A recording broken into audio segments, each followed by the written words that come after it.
इस्लाम में मस्जिद का कोई पवित्र मतलब नहीं है। मस्जिद नमाज पढ़ने की जगह है, जैसे होटल खाना खाने की जगह है। अगर उस होटल को जरूरत के हिसाब से तोड़ करके कहीं और बनाया जा सकता है, मस्जिद को हटा के कहीं और बनाया जा सकता है, कि मस्जिद में कोई अल्लाह मियां की मूर्ति स्थापित नहीं हुई है। यह बात मैं चौथी क्लास से कह रहा हूं, वहां कह रहा हूं जहां पे मस्जिद ही मस्जिद थी, जहां मैंने अजान दी, नमाज पढ़ी सुबह से लेकर शाम तक।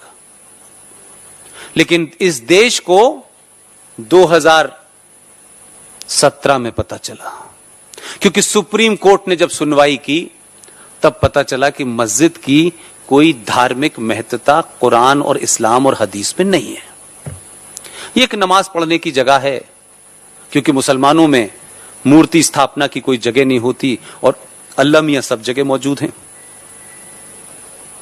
इसीलिए कहा गया है, अगर ये बात होती, अगर थोड़ी देर के लिए मान लें कि ये बात होती भी, जो नहीं है, तो सड़क पे कौन सी मस्जिद है? तो सड़क पे नमाज क्यों पढ़ी जा रही है? मस्जिद में यह तो माना जा सकता है कि साफ सफाई की जगह, चलिए पढ़ लीजिए नमाज, लेकिन सड़क पे तो थोड़ी देर बाद पहले वो जानवर गया जैसे आपके नाम लेने से आपका मजहब खराब हो जाता है, वही नमाज पढ़ रहे हैं। ये जो सड़कों पे नमाज पढ़ने की मानसिकता है, ये इस्लाम में नहीं है, इस्लाम इसके खिलाफ है। ये इसलिए पढ़ी जा रही है कि जैसे जैसे आपको उनके बारे में पता चल रहा है, जैसे जैसे आप डिबेट कर रहे हैं, जैसे जैसे किताब के पन्नों को आप पलट रहे हैं, उनको पता लग रहा है यार इनको जल्दी हकीकत पता चल गई। तो हमने जो कहा है कि यौम क़यामत नजदीक है, कहीं ऐसा ना हो यहीं से शुरुआत हो जाए। लिहाजा पूरी ताकत से डराओ और हर बात को इस्लाम के नाम पे डराओ। और झूठ और मक्कारी और फरेब, दो चीजों से मुझे बड़ा अजीबो गरीब लगता है। यह सवाल आप अपने उस मुसलमान भाई से बैठ के पूछिए जो आपसे कहता है कि दीपावली में राम और रमजान में अली, मोहम्मद अली, भाईचारा, गंगा जमुना, उनसे जरा प्यार से बैठ के समझाओ उनको। पूछिए उनसे कि भाई हमको भी ये बताओ कि फरमाया गया है कि नमाज वहां पढ़ो जहां किसी को ऑब्जेक्शन न हो। अगर किसी ऐसी जगह नमाज पढ़ते हो और उस नमाज पढ़ने की जगह पे चाहे तुम्हारे मजहब का हो या गैर मजहब का हो, अगर उसको डॉट बराबर भी ऑब्जेक्शन है, तुम्हारी नमाज में कबूल ही नहीं करूंगा। लेकिन भारत के अंदर इस्लाम का जो असली एजेंडा है, जिसे छुपाया गया है, इस्लाम कोई धर्म के नाम से फैलाया जरूर जा रहा हो, कुछ इधर से कुछ उधर से उठा करके जोड़ जरूर लिया गया हो। Islam is not a religion, it is a political ideology, nothing more than that.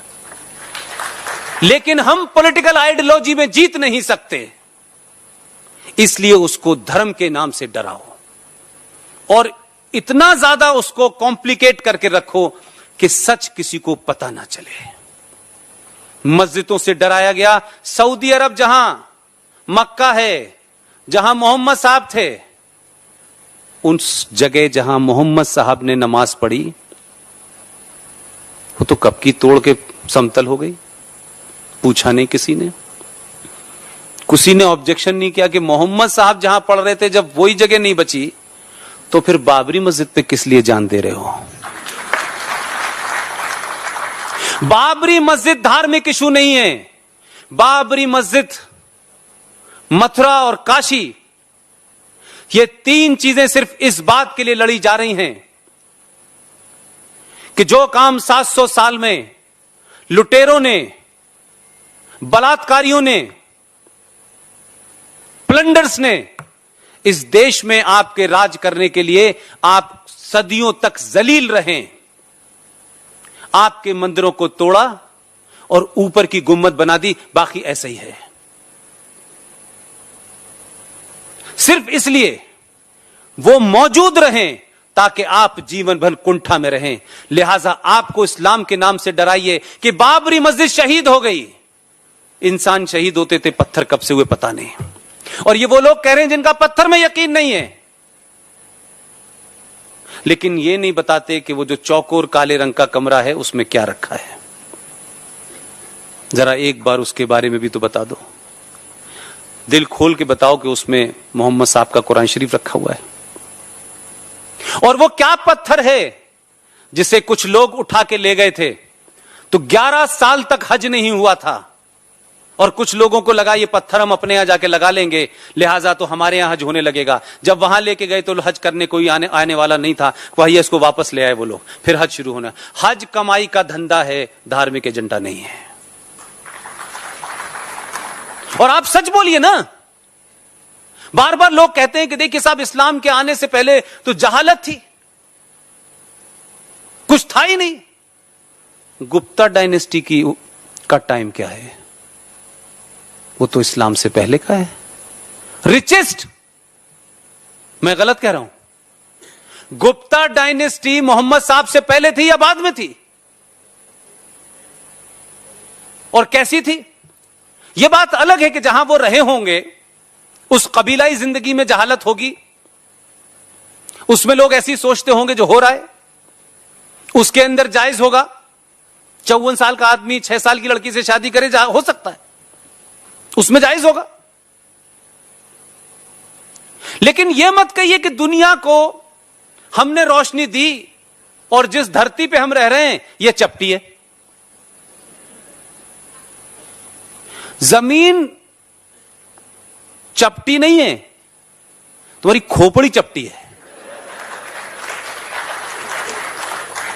इसलिए किसी साइंटिफिक बात को भी सच मानने को तैयार नहीं हो।